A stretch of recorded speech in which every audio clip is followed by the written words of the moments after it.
My name is David Ellis. I'm 42 years old, and until recently, I lived with my wife, Caroline, and our 14-year-old twins, Sam and Lily, in Brookline, Massachusetts. I thought I was doing the right thing for them, for our future. Turns out, I couldn't have been more wrong. It was a gray morning in early September when I loaded my suitcase into the back of the airport shuttle. The street was still slick from overnight rain, and a chill hung in the air.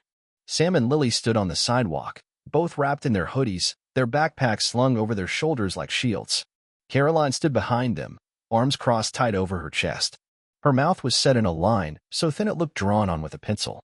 "I'll be back before your next birthday," I told the kids, trying to sound light. "We'll all go to the Cape like we planned. Yeah?" Sam just nodded, not looking at me. Lily's hands were jammed in her pockets, and she shifted her weight from foot to foot like she couldn't decide if she wanted to bolt or throw something. Caroline said nothing. She stared at me like I was a stranger in front of her house. Not her husband. Not the man she'd built a life with. Just a guy with a suitcase and a plan that didn't include her. "It's a sabbatical," I said, mostly to fill the silence. "It's funded.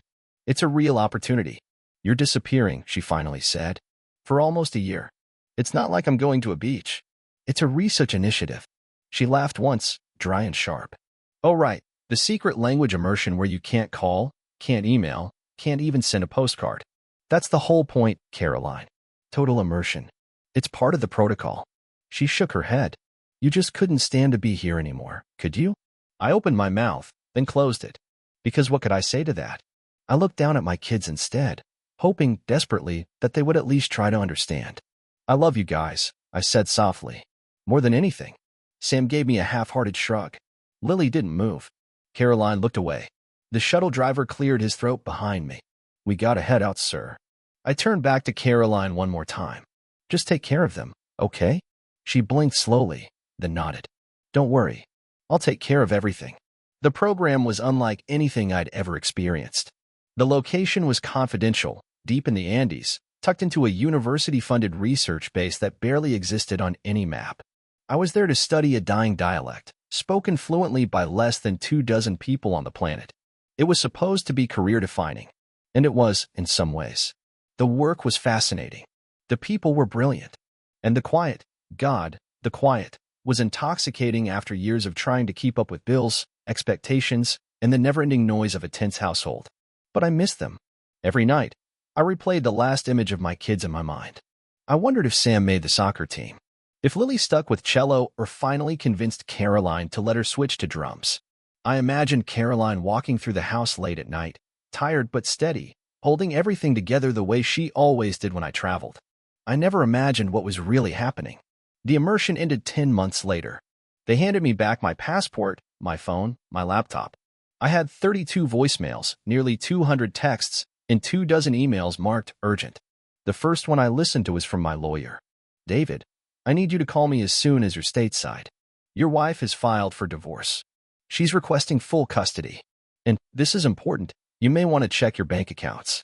I stood in the middle of a foreign airport, surrounded by strangers speaking a language I had spent months decoding, and felt my knees start to give. Caroline hadn't waited for me. She hadn't just moved on. She'd erased me. When I got back to Boston, the house looked the same from the outside. Same red door. Same hydrangeas. Same basketball net with the ripped netting I kept saying I'd fix. But the key didn't work. The locks had been changed.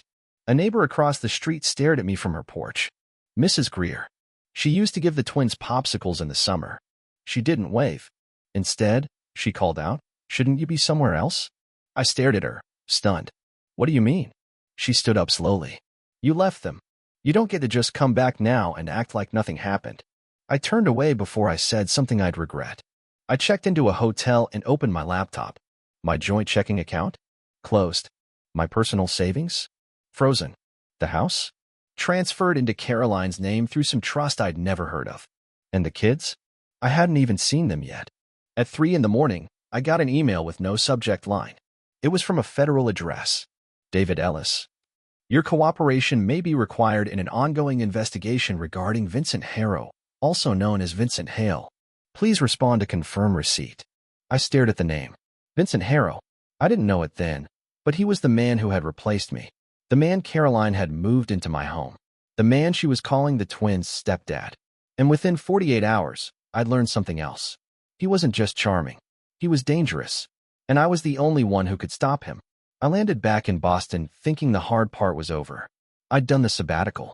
I made the sacrifice. I thought I was coming home to a family who'd missed me, to kids who'd run up and hug me at the airport. But all I got was silence. No calls. No messages. Not even a welcome back. I should have known something was wrong the second my phone turned on and started blinking nonstop with missed notifications. But denial is a hell of a drug. The first place I went was the bank. I couldn't log into any of my accounts, and the branch manager looked at me like I was trying to pull a scam. "I'm sorry, Mr. Ellis," she said.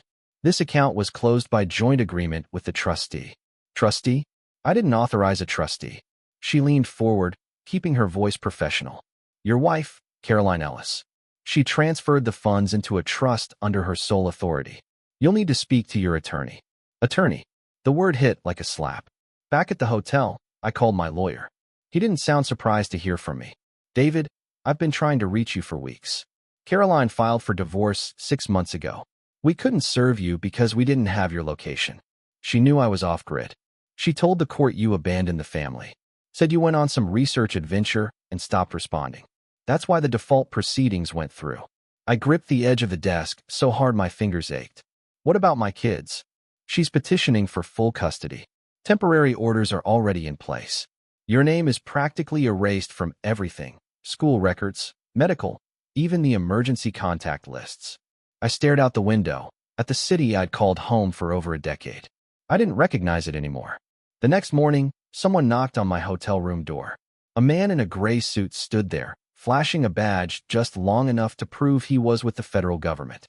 "Mr. Ellis," he said, "I'm Advisor Grant. May I come in?" He wasn't with the IRS or the FBI. He worked for a quieter branch, one tied to the Department of Education. The kind of division no one really hears about unless something's gone very wrong. We sat at the tiny round table in my room. He opened a folder and slid over a few photos. "This is Vincent Harrow," he said. I looked down. That face. I'd seen it on social media, smiling with my kids like he belonged there. Like he earned it. "He's Caroline's boyfriend," I said. Grant gave a single nod. "Harrow's a tech executive. He runs a company called Brightlink Systems. On the surface, it provides digital platforms for school communications, parent-teacher messaging, student progress tracking, things like that. And underneath the surface, he's been collecting and selling data. Student data. Sensitive information, learning disabilities, behavioral incidents, disciplinary actions, test results. Not just for advertising. Some of it's being sold to unregulated data brokers." I sat back, stunned. How does Caroline fit into this? She's not listed on any paperwork, but she's been giving him access. Introducing him to parent groups, PTA networks, email chains with hundreds of families' contact info. We believe she had no idea what he was really doing. And my kids? Sam and Lily. We believe they were used as leverage. He needed legitimacy, someone with kids in the system to vouch for him. Caroline became his entry point. I rubbed my face, trying to make sense of it. "Why are you telling me this now?" "Because we can't touch him without more. And you, David, you're the only one with the credibility and motive to help us. We need someone on the inside. Someone who can get close enough to dig." I looked at the photos again. One was of Vincent smiling next to Sam at a science fair. Another showed him shaking hands with the principal at Lily's middle school. I clenched my jaw. "He's in my house." Grant nodded. "And now we need you to take it back." The first step was collecting proof. Grant gave me a secure drive and instructions on what to look for. Emails, invoices, backdoor admin logins, metadata, and PDF attachments. They needed evidence that Vincent's software wasn't just sloppy, it was designed for exploitation. But before I could even begin to fight back, I needed to see my kids. I drove by the house, my house, one afternoon. There was a new SUV in the driveway, a basketball hoop I didn't recognize, and toys scattered on the front lawn that Sam and Lily were too old for. I rang the doorbell. No answer. Then I saw them through the window. Caroline and Vincent, sitting at the dining table with Sam and Lily. He was laughing. She looked relaxed. And my kids looked happy. It felt like being buried alive. The next week, I tried to pick Sam up from school, just to talk. The school office refused to release him. "I'm his father," I said, trying to stay calm. "You're not on the authorized contact list." The receptionist replied without blinking. "But I was before. You'll need to talk to your attorney." I walked out with my fists clenched and my jaw grinding. Grant's words came back to me. "Take it back." That night, I called him. "Whatever you need me to do," I said. "I'm in." He didn't say thank you. He just said, "Good.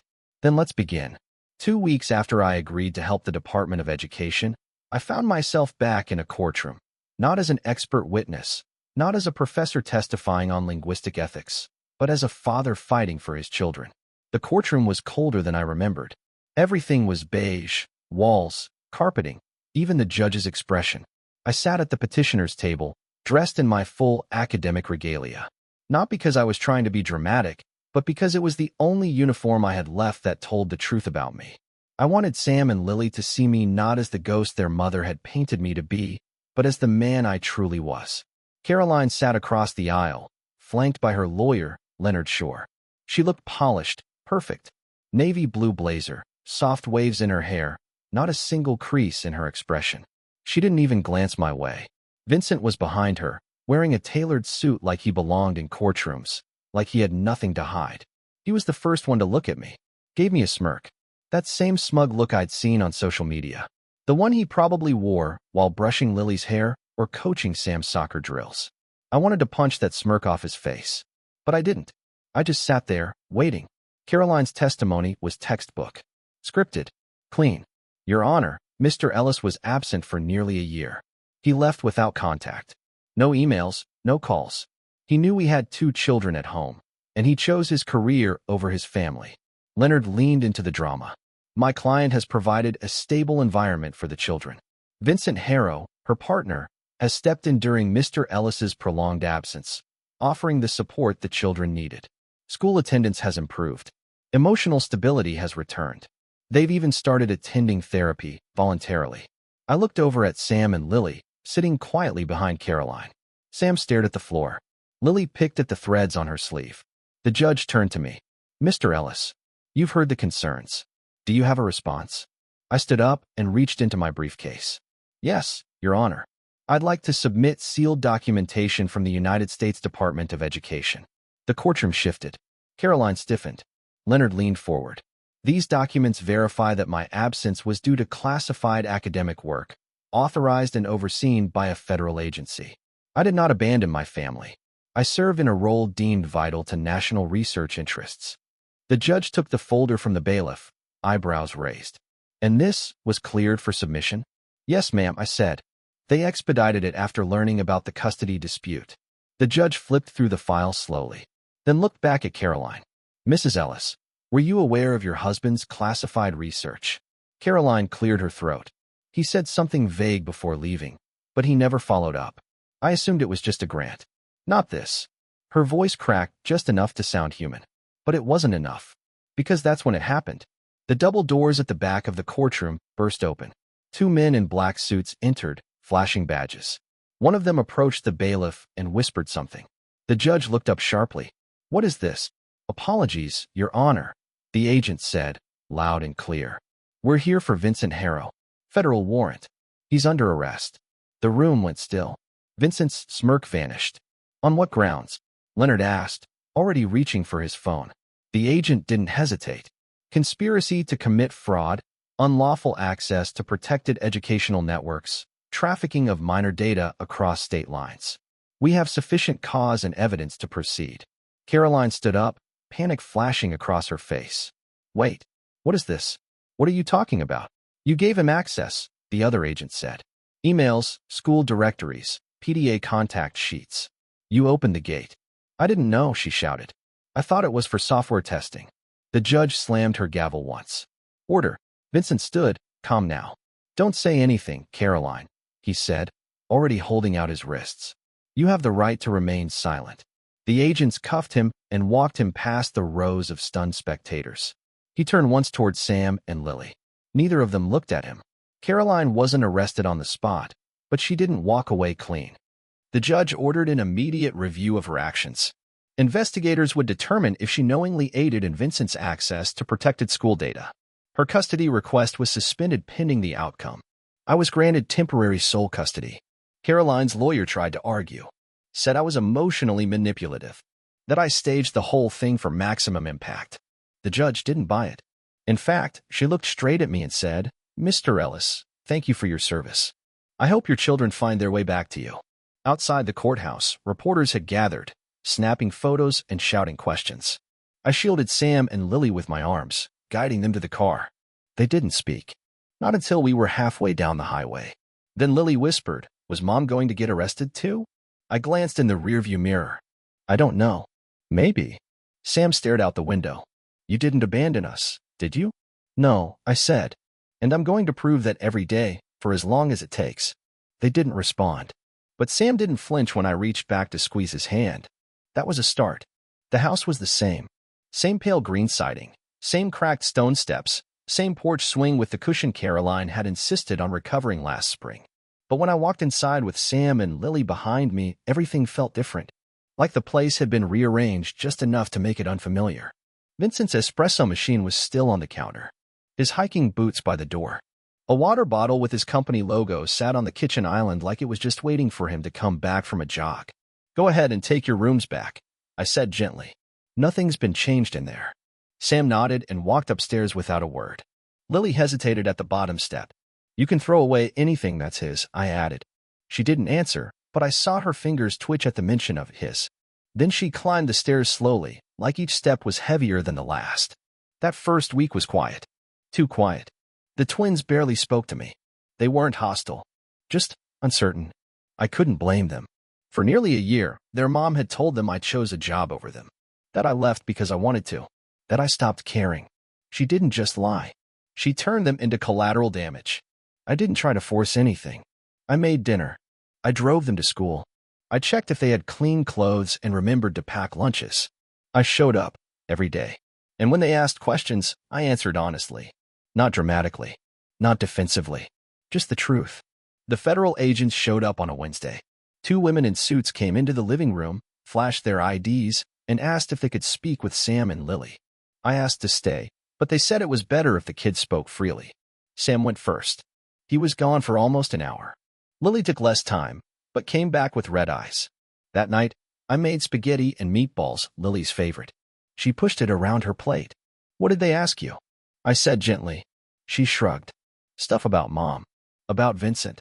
About the app he gave the school."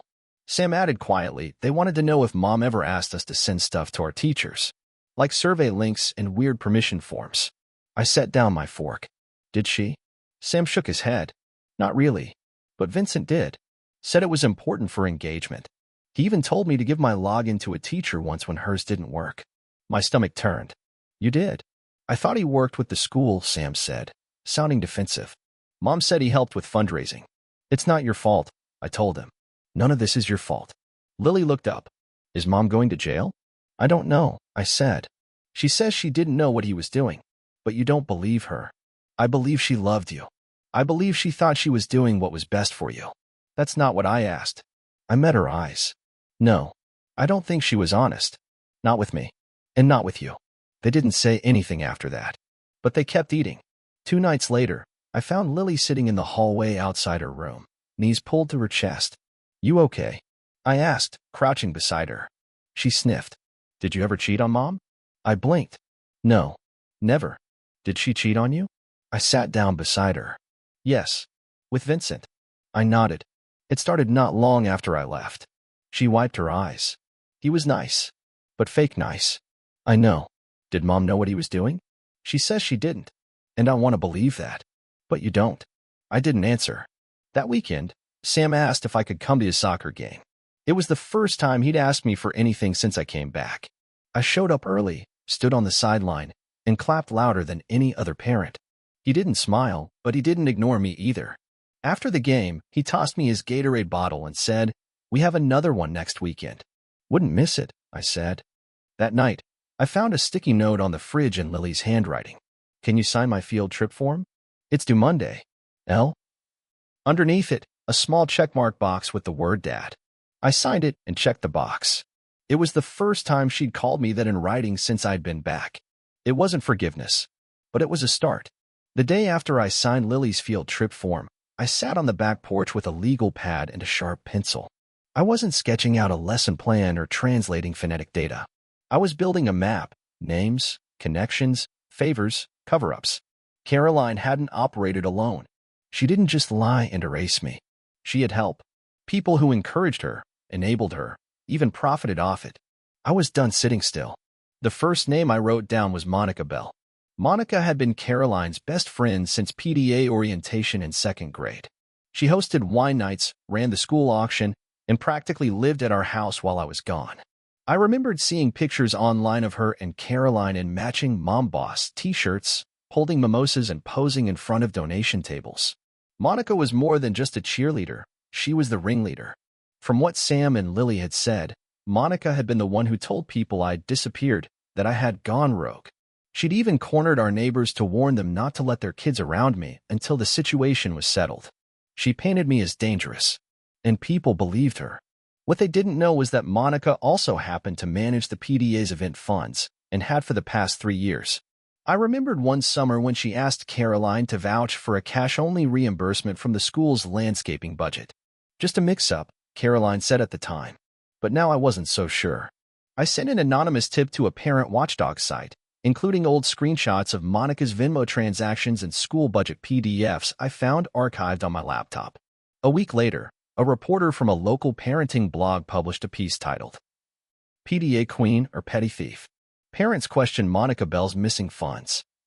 The fallout was fast. Monica tried to defend herself on Facebook, blaming smear campaigns and jealous dads. But the comments section turned on her. One parent posted a spreadsheet showing the missing money added up to nearly $17,000 over 2 years.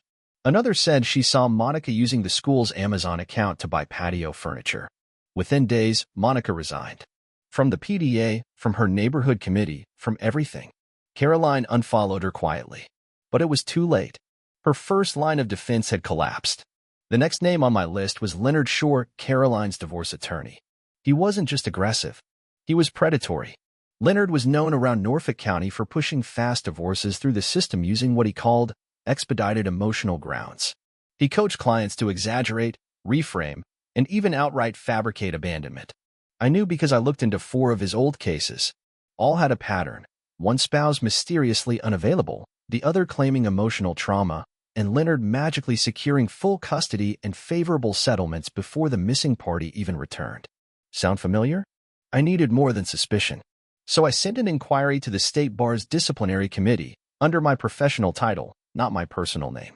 I attached what I had: court records, affidavits that contradicted each other, one audio clip of Leonard leaving a voicemail for a former client saying, "Just say he's unstable. They won't verify it." It wasn't ironclad, but it was enough to raise flags. 3 weeks later, Leonard's name appeared in the Boston Legal Review under the headline, "Ethics Complaint Filed Against Local Divorce Attorney for Alleged Coercion and Misconduct." 2 more former clients came forward after that. One said Leonard told her to cry more during mediation. Another admitted he pressured her into signing paperwork she didn't understand. He was disbarred within the month. I didn't call Caroline. I didn't gloat or warn or explain, but I knew when the news reached her. Because she sent me an email short, shaky. "I don't know what you think you're doing, but this won't change anything between us. The kids are still mine." I didn't reply. I didn't need to. Because for the first time since I stepped off that plane, I wasn't on defense. I was dismantling the machine she built, one screw at a time. And she had no idea how many bolts were still left to pull. The next target on my list wasn't in a courtroom or hiding behind spreadsheets. She wore a cardigan, kept a mug labeled "Student Whisperer" on her desk, and smiled like she knew every child's secrets. Her name was Megan Dove, the school guidance counselor. The first time I heard her name was from Lily, in passing. "She said you were the kind of dad who didn't know how to show love," Lily muttered, not even looking up from her cereal. "That maybe you weren't trying to hurt us, but it still hurt." That line stuck with me. Days later, Sam said something similar. "Ms. Dove told me some people can't express emotion. That doesn't make them evil. Just absent. Absent." That word had been following me like a shadow ever since I got back. I dug deeper. First, I checked the school website. Megan Dove had worked at Kennedy Middle School for 9 years. She had degrees from a few decent places and several local awards. A golden reputation. But the more I looked, the more I found cracks. Parents on message boards described her as too involved. One post said she pressured a single father into stepping away from a custody battle for the child's emotional clarity. A few others hinted that Megan often recommended a certain therapeutic app to students, a platform called MindNest. It rang a bell. MindNest was linked to Vincent Harrow's tech umbrella, a behavioral tracker disguised as therapy support.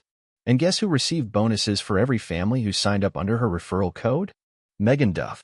I contacted advisor Grant and shared what I'd found. He pulled the thread further. Turns out Megan had quietly piloted MindNest in 3 schools over the past 2 years.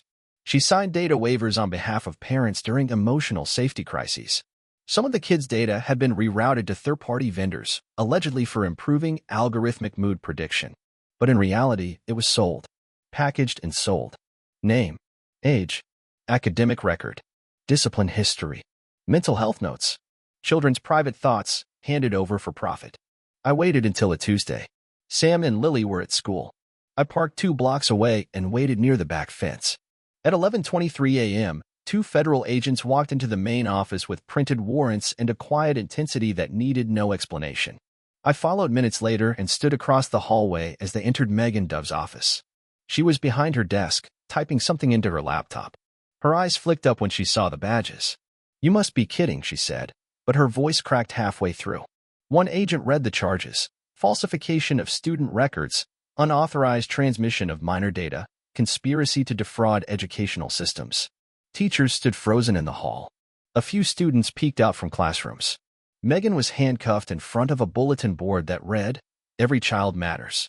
No one said a word. That evening, I told Sam and Lily what had happened carefully. No dramatics, just facts. She wasn't who she said she was, I said. And she helped Vincent more than anyone realized. Lily sat on the couch, knees tucked under her. She said I should stop waiting for you. That you were emotionally broken. Sam looked up. She told me not to trust your version of things. That memory is malleable. I nodded. That wasn't therapy.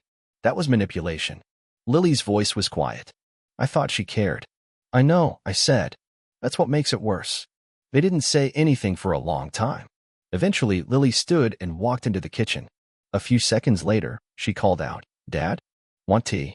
That was the first time she'd called me that out loud since I came home. And I swear to God, I almost cried. By the time Megan Dove was arrested, the dominoes were already tipping. Advisor Grant called me 2 days later from a secure line. "It's bigger than we thought," he said. "Vincent didn't just exploit your kid's school. He built a pipeline." I was in my office, staring at the family photo on my desk, the one Caroline hadn't bothered to take down. Sam was 9, Lily had a missing front tooth, and Caroline still smiled like she believed in us. It looked like another life. "How many schools?" I asked. 87. Across 12 states. My stomach dropped. Jesus. Charters. Private academies. A few public districts with under-the-table pilot programs. All under Vincent's nonprofit umbrella Bright Future Alliance. I remembered the logo. Sam had brought home a flyer months ago. Advancing learning through technology. It sounded noble. Safe. How many families had signed up without thinking twice? Grant didn't wait for me to respond. "We need to move. And we need you front and center." I met the task force team in D.C. on a Friday. They showed me the scope, emails between school board members and Bright Future vendors, shell accounts used to purchase anonymized student data, even correspondence between tech consultants and former school principals promising bonuses for access. It wasn't just shady. It was a full-blown criminal enterprise dressed in the language of progress. And Caroline, without ever knowing, had helped legitimize it. They gave me a plan. I would appear as the surprise guest at an education policy summit in Boston. I'd tell my story, not as a federal insider, but as a parent, as a victim, as someone whose family had been torn apart by the smiling faces of digital reform. We wanted parents listening, but we also wanted the people in power to panic. The summit was packed: superintendents, edtech investors, PDA leaders, and local politicians. Caroline wasn't there, of course. Not after everything. But a few of her former friends were. Monica's old circle. Leonard Shore's referral buddies. I wore a simple suit. No stage lights. No academic ropes. I just stood at the podium and said, "My name is David Ellis, and my family was exploited by the very tools that promised to protect it." I told them about Vincent, about the fake apps, about the stolen trust, and I named names. Not all of them, but enough. You could hear the rustling in the crowd, the glances, the phones pulled out under tables. By the time I stepped off stage, 3 officials had already texted staffers. One woman in the third row walked out halfway through and didn't come back. That night, the indictments began to roll out. Over the next week, more than 24 people were arrested. Superintendents who approved data-sharing contracts without review. Consultants who rerouted information through overseas servers. Bright Futures board members who signed documents they never read. It was everywhere. The network didn't just fall, it imploded. And the blowback reached Brookline almost immediately. Parents at Sam and Lily's school flooded the district office with calls. Caroline's name started to surface, not as a criminal, but as the woman who gave Vincent his in. No one said it to her face, but she became untouchable overnight. Her invitations dried up. The group chat stopped pinging. Even Monica's replacement on the PTA sent out a reminder email saying parents should use discretion when discussing school matters outside the board. I didn't gloat. I didn't need to. The silence around Caroline said it all. At home, things shifted. One night, Sam knocked on my door. "Can we go shoot around?" he asked, holding a basketball under his arm. We played for nearly an hour. No scoreboard. No rules. Just the thump of the ball and the occasional sarcastic jab when I missed a layup. Afterward, we sat on the porch, sweaty and quiet. "I believed her," he finally said. "When she said you left, I really believed it." "I know. She said you didn't want us." I looked at him. "I never stopped wanting you. Never." He nodded slowly. "I think I get that now." Later that week, Lily came downstairs with her laptop. "I need a topic for my civic ethics project," she said. "Something about data privacy. Or whistleblowers." I smiled. "That's a pretty wide lane." She shrugged. I figured I could ask someone who knows. That night, we stayed up late. Talking. Researching. Laughing. She even asked if I had any of my old research notebooks. Said she wanted to see what real fieldwork looked like. I handed her one I hadn't opened in years. Inside, on the very first page, I'd written, "Protect the truth, even when it costs you everything." She didn't say anything. She just turned the page and kept reading. The trial never went to jury. Caroline took a plea deal. She stood in front of a federal judge in Boston, wearing the same gray suit she used to wear to school meetings, and confessed to unknowingly facilitating unauthorized access to protected data systems. Her lawyer fought to minimize her role. But the emails told the story. She connected Vincent to the PTA. She vouched for him at district meetings. She forwarded internal school documents from her personal account. She claimed she never knew the extent, that she thought he was just streamlining communications. The judge didn't buy it. She was sentenced to 30 years, 10 suspended, 20 to serve in federal prison. I watched it all from the back row. Sam and Lily weren't there. I didn't ask them to be, but they knew. Vincent didn't get a deal. The prosecution stacked so many charges on him that he didn't have room to breathe, let alone negotiate. He got life without parole. No press conferences. No apologies. Just a courtroom full of people who finally understood what he had done. A month later, I published my memoir, The Silent Gate, Safeguarding Our Children in the Age of Institutional Betrayal. It wasn't a rage piece. It was a warning. I told the whole story, from the sabbatical to the courtroom, from the betrayal to the rebuild. I wrote it for every parent who trusted a smiling administrator, for every kid who thought the adults were watching out for them when they weren't. It made the rounds. Local stations picked it up. NPR interviewed me. Then a senator quoted a passage from it during a committee hearing on EdTech reform. 2 months after that, the Department of Education launched an initiative called the Ellis Standard. Mandatory transparency for school data vendors. Full opt-in consent for every parent. Random audits of all education-related tech platforms. It was the first real line drawn in years. Back home, things were different, but whole in their own way. Sam applied to the Advanced STEM Academy in Cambridge, a new charter that sprouted out of the reform wave. When he found out the founders named one of the scholarships after me, he just blinked and said, "That's kind of cool, I guess." I laughed. "I'll take it."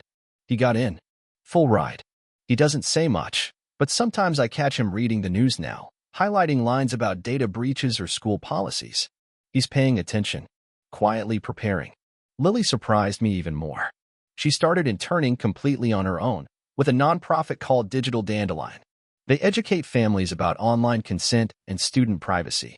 The founder said Lily showed up with a folder of notes and a list of questions that would make any lawyer sweat. She's sharp, He told me over the phone. She's angry, but focused. I smiled. She gets that from her mom. I meant it. Caroline had been a lot of things, some of them impossible to forgive, but she'd always been fierce when she believed in something. It's just that this time, Lily aimed that fire at something that mattered. One night, after dinner, Lily and I were stacking dishes when she asked, "Do you think Mom's really sorry?" I paused, rinsing a plate. "I think she's sorry she got caught. I think she's also sorry she hurt you." "Is that enough?" I thought about that. "Not really," I said. "But maybe it's a start." Lily nodded once, then handed me the last plate. On the one-year anniversary of Vincent's arrest, I got invited to speak at a conference in D.C. The room was full of lawmakers, superintendents, and nonprofit leaders. People hungry for solutions. People trying to clean up the mess. At the end of the speech, a woman in the audience stood and asked, "If you could do it all over again, knowing what you know now, would you still take that sabbatical?" I looked at the crowd. At the badge on the podium with my name in bold letters. At the program that listed me as a parent advocate, scholar, and reform leader. Then I thought about the sticky note Lily had left me. About Sam's first acceptance letter. About the way their voices sounded now when they said, "Dad." "Yes," I said. "I'd still take it. But I'd make damn sure someone was watching the gate before I left." They clapped. Not for me. For what we were finally building. A system with safeguards. A standard with teeth. A legacy that, for once, didn't come at the cost of our kids. The summit was held in Geneva, in a sprawling glass-walled center overlooking Lake Lehman. Flags from a dozen countries lined the entryway. Inside, security was tight, press badges were everywhere, and the audience buzzed with the kind of high-stakes tension usually reserved for economic forums and climate deals. I wasn't here as a victim anymore. I was the keynote. The topic, institutional loyalty, corruption, and educational infrastructure, and the fragile trust between families and the systems that serve them. The organizers called it the Global Summit on Safe Education. I stood behind the podium in a simple navy suit. No script. Just a short stack of cards and a voice I'd finally reclaimed. I used to believe that trust was something you earned over time. Something that, once secured, couldn't be taken away. But I learned painfully that trust isn't just earned. It's maintained. It's monitored. And when the people who were supposed to watch the door fall asleep, predators walk right in. A few heads in the front row nodded. Others scribbled notes. I continued. We spent years saying technology would save education. That apps and dashboards and data streams would make our kids safer, smarter, stronger. But the truth is systems can't love our children. Only people can. And when people forget that, systems fail. I paused. Then I introduced the Ellis standard. A worldwide protocol for schools, strict data consent guidelines, audit triggers, third-party firewall checks, and parental veto authority over every vendor contract involving student data. Not a theory. A working model. Already being implemented in 3 countries. The applause was quiet at first. Then it grew. I nodded once, stepped down from the podium, and shook hands with 2 ministers of education before slipping out a side door. I didn't stay for the dinner. Back at the hotel, I sat by the window overlooking the lake. It was dark, and the water was quiet. On the table next to me sat a letter, off-white envelope, neat handwriting. It had been forwarded by the Bureau of Prisons. From Caroline. I hadn't opened it. I'd carried it through 2 airports and 4 hotels. Read the return address a dozen times.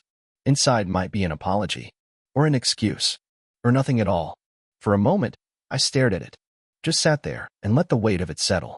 Then I reached into my bag, pulled out a metal lighter, and struck the flame. I held the envelope over it. The edges curled black, then orange, then crumbled to ash in the glass ashtray beside me. Some things don't need to be read. Some chapters don't need closure. What they need is fire. The next morning, I flew home. Sam met me at the airport in his academy jacket, earbuds around his neck. "You're trending," he said, grinning a little. "Professor Dad goes global."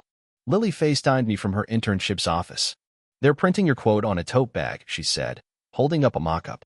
"Protect the child, not the platform." I laughed. "I'm officially corny now." "You've always been corny," she shot back. That night, after the house was quiet, I sat at my desk and opened my notebook. The same one I'd carried into the Andes. The same one that once held nothing but phonetic symbols and cultural notes. Now, page after page was filled with names, dates, maps, timelines. And at the top of the newest page, I wrote, "Never again." Because this time, we didn't just survive the storm. We rewired the system so no one else would have to. And that, finally, was enough.